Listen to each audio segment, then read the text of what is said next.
Assalamualaikum warahmatullahi wabarakatuh. Kali ini saya akan menjelaskan tentang elemen-elemen dalam manajemen operasi dan rantai pasokan, atau yang biasa kita kenal dengan istilah OSCM, Operation Supply Chain Management.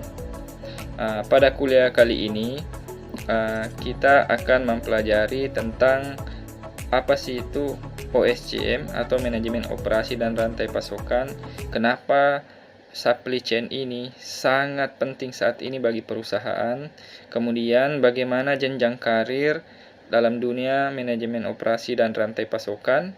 Selanjutnya kita akan mempelajari tahapan-tahapan dalam supply chain. Baik, selanjutnya kita akan saksikan video penjelasan tentang materi manajemen operasional dan supply chain. Apakah kamu pernah menunggu paket yang katanya sedang diantar ke alamatmu, tapi paketnya belum juga datang dan sudah melewati estimasi pengiriman? Kemudian Anda memberikan laporan buruk terhadap kurir, sehingga dia merasa syedih banget. Tapi tunggu dulu, di balik semua proses ini ada sesuatu yang jauh lebih kompleks daripada sekadar mengirim paket. Ini adalah dunia manajemen operasi dan rantai pasokan, tempat di mana strategi dan teknologi bersatu untuk memastikan barang Anda sampai dengan aman, cepat, dan kalau bisa sesuai gambar. Dalam video ini, kita akan membongkar elemen-elemen di balik proses ini. Mulai dari sejarahnya yang lebih panjang daripada antrian pengiriman diskon 11.11, hingga strategi-strategi yang mendukung keberhasilan perusahaan seperti Shopee, Amazon, dan McDonald's.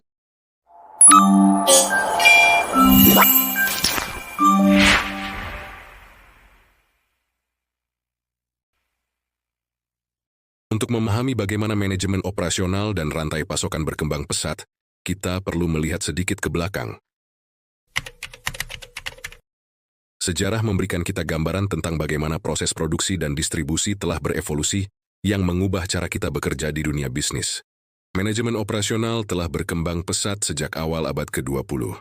Dari metode manual yang lambat hingga sistem modern yang mengutamakan efisiensi.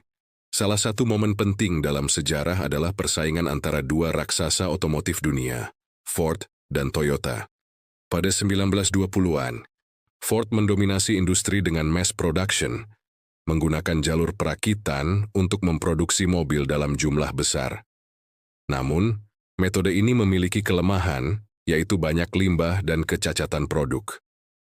Di sisi lain, Toyota pada 1950-an memperkenalkan produksi ramping dan just in time, di mana bahan baku hanya disediakan saat diperlukan. Ini mengurangi limbah dan meningkatkan kualitas. Pada 1980-an, konsep Total Quality Control (TQC) muncul, berfokus pada memastikan kualitas di setiap tahap produksi. Dengan TQC, perusahaan tidak hanya memproduksi barang lebih cepat, tetapi juga memastikan barang yang dihasilkan sesuai standar tinggi. Hingga hari ini, konsep JIT dan TQC menjadi standar global di berbagai industri. Inilah bukti bahwa inovasi dalam manajemen operasional adalah kunci keberhasilan. Untuk memahami bagaimana konsep-konsep ini diterapkan di era digital sekarang, terlebih dahulu kita harus memahami apa sebenarnya elemen-elemen yang membuat sistem ini berjalan, dan keterkaitan antara manajemen operasi dan rantai pasokan. Yuk, lanjut ke pembahasan berikutnya.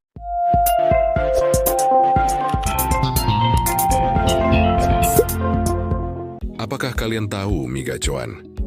Restoran yang antreannya sering bikin kita mikir, ini antre makan atau antre sembako gratis. Dari Sabang sampai Merauke, mie gacoan sudah menjadi pilihan utama buat pecinta mie pedas. Tidak hanya itu, mie gacoan juga telah mempekerjakan lebih dari 3.000 karyawan, dengan target memperluas tim hingga 5.000 orang. Dari 2016 hingga 2024, mie gacoan telah membuka lebih dari 130 cabang di Indonesia, tersebar di Jawa, Bali, hingga wilayah lainnya. Tidak heran restoran ini menjadi pilihan utama untuk makan siang atau sekadar nongkrong santai. Dengan cabang sebanyak itu, omset mie gacoan bisa mencapai angka fantastis, bahkan hingga triliunan per tahunnya. Angka ini menunjukkan bagaimana Mi Gacuan mampu memaksimalkan potensi pasar dengan efisiensi operasional yang luar biasa. Apa yang membuat mereka sukses sampai saat ini? Rahasianya bukan hanya pada mie pedas yang bikin nagih, tapi juga bagaimana mereka mengelola operasi dan rantai pasokan untuk menjaga kualitas, efisiensi, dan kepuasan pelanggan di tengah kompetisi yang ketat. Di balik mie yang tersaji sempurna, ada sistem OSCM yang bekerja di balik layar. Mulai dari perencanaan kebutuhan bahan baku, pengadaan dari pemasok lokal, produksi yang cepat di dapur, hingga distribusi bahan ke setiap cabang dengan efisien. Sistem ini memastikan mie Anda selalu kenyal, bumbunya pas, dan sambalnya yang mantap.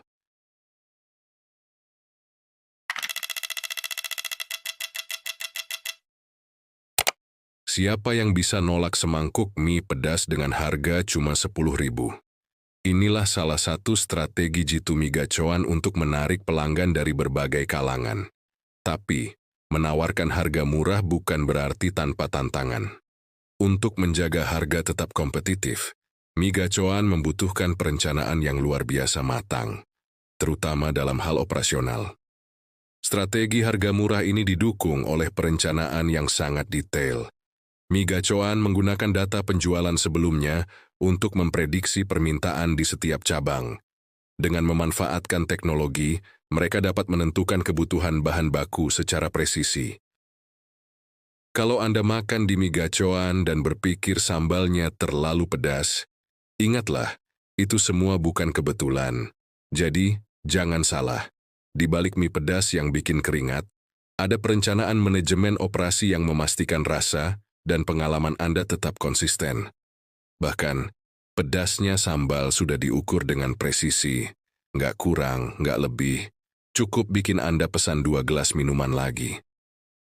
Manajemen operasi memastikan setiap makanan diproduksi dengan standar kualitas tinggi. Sementara rantai pasokan mengelola ketersediaan dan distribusi bahan baku ke setiap cabang. Tanpa koordinasi yang baik, proses bisa terganggu, mulai dari stok habis hingga keterlambatan pengiriman. Dengan kata lain, manajemen operasi dan rantai pasokan saling melengkapi untuk memastikan efektivitas, efisiensi, dan nilai untuk menjaga sustainability usaha. Selanjutnya, mari kita lihat bagaimana manajemen operasi dan rantai pasokan diterapkan di sektor lain dengan sudut pandang dimensi kompetitif.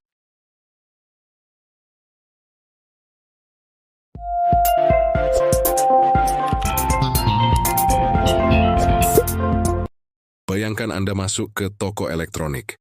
Di depan Anda ada 3 pilihan. Xiaomi, memori gede harga ekonomis, iPhone, kualitas premium cocok buat Gen Z, dan Infinix, kamera cakep buat feed Instagram. Bingung kan? Itulah wajah persaingan smartphone di Indonesia. Di kuartal kedua 2024, persaingan semakin panas. Xiaomi memimpin pasar dengan pangsa 20%, disusul Oppo dan Vivo di posisi kedua dan ketiga. Menariknya, pertumbuhan ini banyak didorong oleh strategi promosi kreatif, seperti flash sale saat Ramadan, bundling paket data, dan diskon di e-commerce. Bahkan, smartphone di segmen entry level kini punya fitur kelas flagship, seperti kamera 50 megapiksel dan memori besar. Tapi di balik persaingan ini, ada satu hal yang akan kita bahas lebih mendalam. Bagaimana merek-merek ini mengatur manajemen operasi dan rantai pasokan mereka untuk mendukung strategi kompetitif.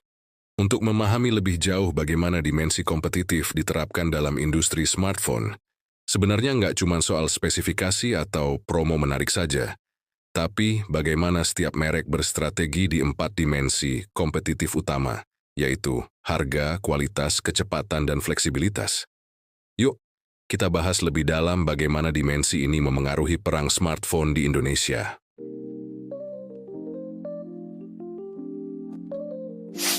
Salah satu dimensi kompetitif paling krusial dalam industri smartphone adalah harga. Di Indonesia, di mana mayoritas konsumen sangat sensitif terhadap harga, strategi penetapan harga yang tepat bisa menjadi pembeda. Merek seperti Xiaomi, Oppo, dan Infinix telah membuktikan bahwa harga murah yang dipadukan dengan fitur premium dapat memenangkan pasar. Xiaomi adalah contoh sempurna bagaimana strategi harga kompetitif diterapkan. Dengan filosofi, harga murah bukan berarti murahan. Xiaomi memangkas biaya operasionalnya secara signifikan. Mereka memproduksi dalam skala besar untuk menurunkan biaya per unit. Rantai pasokan mereka sangat terintegrasi, dari manufaktur hingga distribusi. Xiaomi juga meminimalkan biaya pemasaran tradisional, lebih mengandalkan kampanye digital dan komunitas loyal. Dengan harga yang semakin bersaing, merek lain dipaksa untuk beradaptasi, sehingga pasar menjadi lebih dinamis dan inovatif.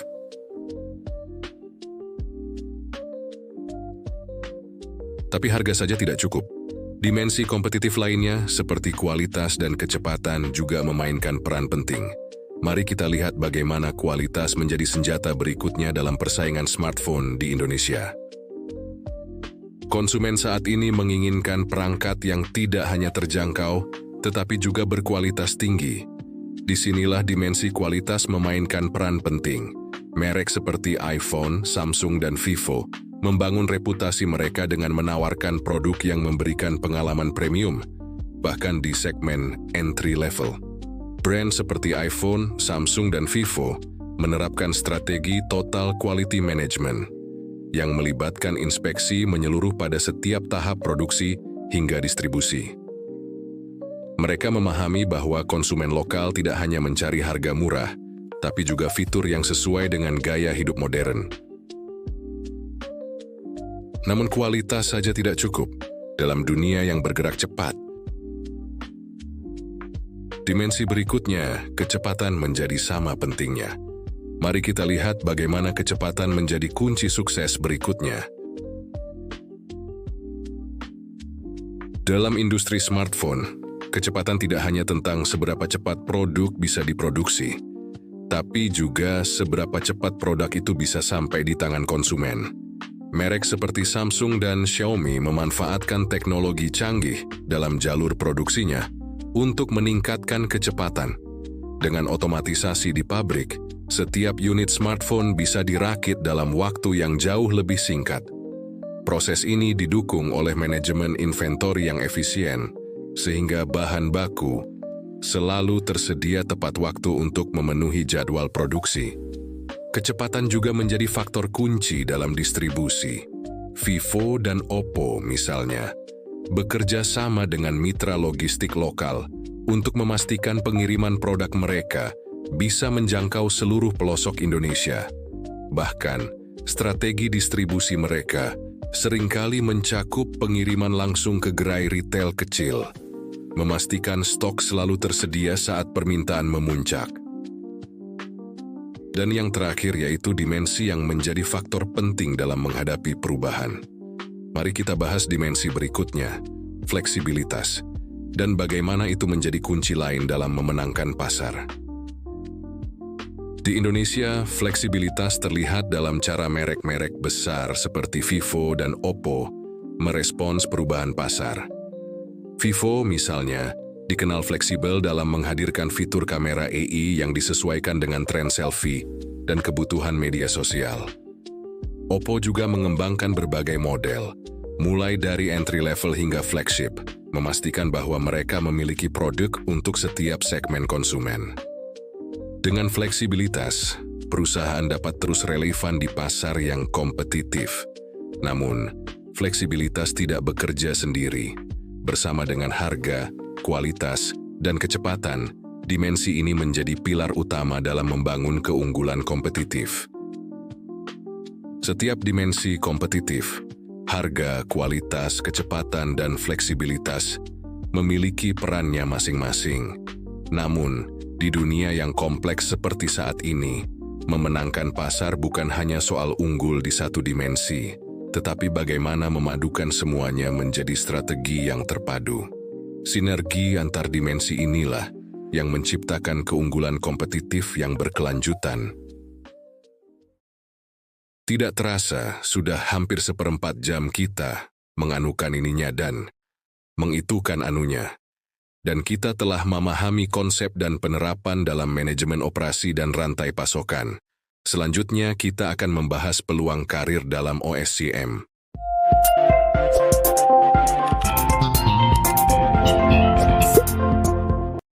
Jadi, apa yang dilakukan oleh orang yang mengejar karier di OSCM?